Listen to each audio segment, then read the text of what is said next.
Como sabéis, la clase de hoy la vamos a dedicar a la descripción del método orientado a objetos descrito por el profesor Craig Larman. Digo método porque a él mismo no le gusta llamarlo metodología, lo define como método.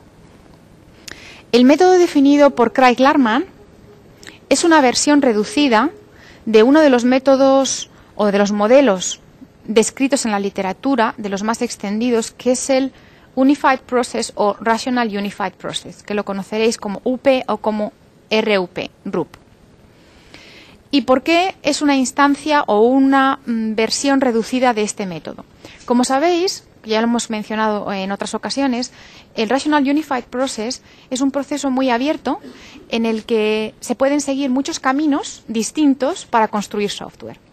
De modo que una vez que tú ya tienes bien asentadas las bases de desarrollo orientado a objetos, es fácil entenderlo. Pero si todavía eres junior o estás empezando tus primeros desarrollos orientados a objetos, es difícil encontrar el camino a seguir. Lo que le ocurre al método de Craig Larman es que ha cogido uno de esos caminos y lo ha descrito, de manera que se ve claramente la traza de un paso a otro.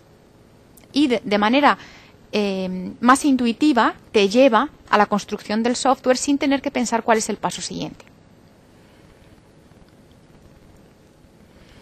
Si recordáis, también dijimos que el método propuesto por el Rational Unified Process es un método adaptativo incremental dirigido por los casos de uso. Lo que significaba adaptativo era que en función de las características del proyecto, yo iba a utilizar un ciclo de vida u otro. No es el caso del método de Craig Larman, donde hay un único ciclo de vida a seguir. Y ese ciclo de vida es iterativo, incremental, dirigido por los casos de uso.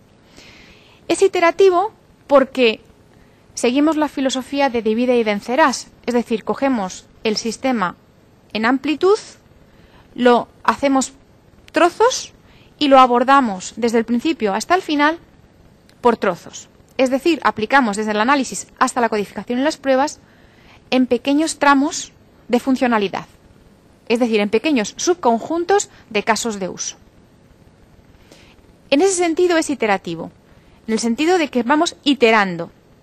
Dividimos, como he dicho, el proyecto en mini proyectos. ¿Y en qué sentido es incremental? Pues en el sentido de que cada mini proyecto va sobre el anterior. Es decir, desarrollamos un conjunto de casos de uso desde el principio hasta la codificación y las pruebas, y el siguiente conjunto de casos de uso que vamos a codificar va encima del anterior. Es decir, cada vez vamos teniendo un producto más grande. Con ello conseguimos llegar más rápido al cliente o al usuario, porque enseguida podemos mostrarle un incremento y ve ya cierta funcionalidad que está operativa. ¿Y por qué decimos que es dirigida por los casos de uso? Pues porque la pieza inicial con la que vamos a trabajar es los casos de uso, y a partir de los casos de uso vamos a ir transformando ese modelo, pasando de una técnica a otra hasta que consigamos tener codificación. Es decir, el caso de uso se va a ir transformando en modelo de clases, en diagramas de secuencia, etcétera, etcétera, hasta llegar al código.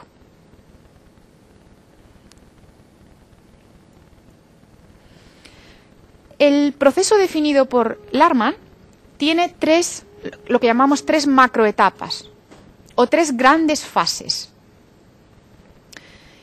La primera de ellas se denomina planificación y especificación de requisitos, la segunda construcción y la tercera instalación. Dejadme que os lo explique de manera más gráfica, utilizando este dibujo que tenéis en la diapositiva. Mirad, como veis, las tres grandes macroetapas que acabo de definir están arriba pintadas: especificación, planificación y especificación, construcción e instalación. Las iteraciones solo están en la fase de construcción, es decir, la fase inicial de planificación y especificación de requisitos solo se hace una vez. La fase de construcción se hace n veces tantas como iteraciones haya en mi proyecto. Cuando hablo de iteración, acordaros que estoy hablando de una sección de proyecto, de un conjunto de casos de uso del proyecto. Y por último, la fase de instalación, que es la fase en la que tú entregas el producto al cliente, se hace una sola vez. Entonces, repito, fase inicial una vez, fase de construcción n veces y fase de instalación una vez también. En la fase de construcción podéis observar que hay ciclos. Esos ciclos son las iteraciones. Y dentro de cada iteración tenemos un conjunto de actividades, que son refinamiento del plan, sincronización de modelos, análisis, diseño, implementación y pruebas. Es decir, que para cada conjunto de casos de uso que yo voy a abordar en un ciclo, yo hago todo lo que aparece en la línea final de desde el refinamiento del plan hasta las pruebas.